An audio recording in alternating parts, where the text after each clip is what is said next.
Imeze bite bantu banje salama hagati aho ngaho nizere ko umeze fresh sana tayari umaze kumenyera 2026 umwaka mushasha tayari abantu bamaze kuwumenyera. Okay, wasanze hari iki gitandukanye n'umwaka ushize se cyangwa byose biracyarimo kuza byose bimeze kimwe?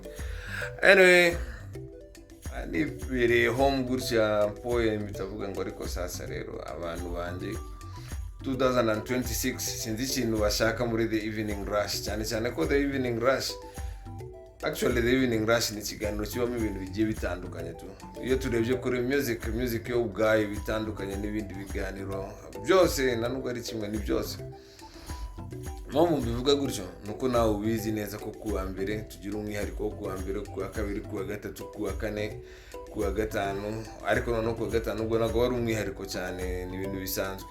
Gusa kuwa mbere haba harimo R&B nyinshi byatari, kuri wo ukunda R&B nshasha, kuri wo ukunda R&B za zamani byose biba birimo.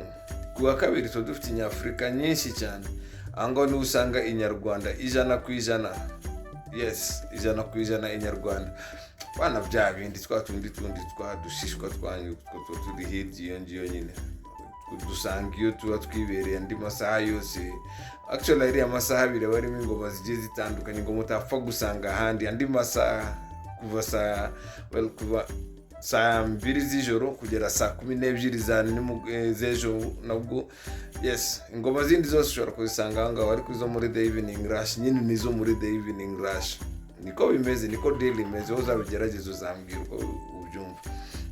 So kuwa mbere tuba dufite R&B, kuwa kabiri tuba dufite African music, nyine harimo inyarwanda 100%, 100% Rwandan music. No tugiye kuwa gatatu aba ari rock music, tazindogo ngo nizo kwa shitani cyangwa n'ibiki, agari ibyo gusa barababesha. Kuwa kane old school, iyo tuvuze kuri old school sasa rero ugahura nanjye Adams, wallahi umuntu wa zamani, umusaza mukuru nkanje, aho turajyana. Old school indirimbo waba ushaka izo arizo zose, imyaka ushaka iyo ari yose, hera mu 2010 kusubiza inyuma nushaka ugeze ku 1945, izo ngizo ziba zihari ku bwinshi kandi zose imwe nziza ikurikirwa n'inziza kuyirusha, ku buryo zose aba ari nziza tu. Angaho nukuva ku isaha saa 12 za nimugoroba kugeza ku isaha ya saa 2 z'ijoro. Ni buri kuwa mbere, kuwa kabiri, kuwa gatatu, kuwa kane, kuwa gatanu. Kuwa gatanu aho turabivanga byose, ubwo nukuvuga ku kuwa gatanu haba hari R&B, haba harimo African, haba harimo rock, haba harimo old school n'ibindi bigiye bivanze, cyane ko no muri iyo minsi nubwo wumva ko ari R&B ariko nabwo haburamo izindi ngoma gutyo. Kuwa kabiri still the same, kuwa gatatu the same, kuwa kane gutyo, kuwa gatanu ubwo tukabivanga byose, kila kitu in the mix.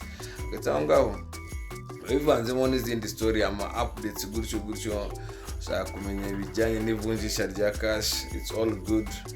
Amadolari, amayero, amapound, ubwo mutekereza ko izo ngizo arizo zikaze, ariko Kuwait, amadinari yo muri Kuwait niyo ni mabi cyane. Umuntu nakubwira ngo guhaye ama Kuwait uzamumenye ngo umuntu n'umuntu wawe. Kuwait amadinari yo ari hejuru cyane.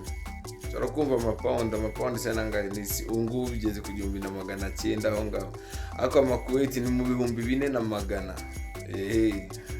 Kuwait rimwe, dinari rimwe ni 4400.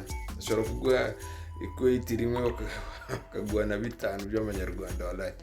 So ntabwo ari ibyo byonyine, harimo facts, harimo useless facts, harimo facts zindi, harimo imihanda updates zo muri handa, traffic updates. Nubwo ari ibyo gusa, harimo utuntu twinshi kamwe nyuma y'akandi. Icyo usabwa gusa wowe ni ukumva the evening rush. Je nitwa DJ Adams, ku mbuga nkoranyambaga zanjye zose ni Adams on air 250, Adams on air 250, kuri TikTok, kuri Facebook, kuri Instagram, kuri Twitter no kuri YouTube. Hose aho ngaho ndahari kandi bamara amasaha yose. Yes, ntabwo ari 24/7 ariko igihe cyose nagushora kunyandikira guzambura. Ariko nanone ushaka WhatsApp channel nayo ushobora kuyikora ubu ngubu faster WhatsApp channel, and that is Adams on air 250. That's Adams on air 250 angano kuri channel. So bivuze ko hose aho unshakira ni Adams on air 250. Reka duhurire hose aho ngaho. Urayivuga iki? Be part of it. Ingoma wumva ushaka, wowe icyo ukora no kunyandikira gusa ku rubuga urwo rwose hose mba mari of course, so we meet over there. Kuri WhatsApp ni 0788595199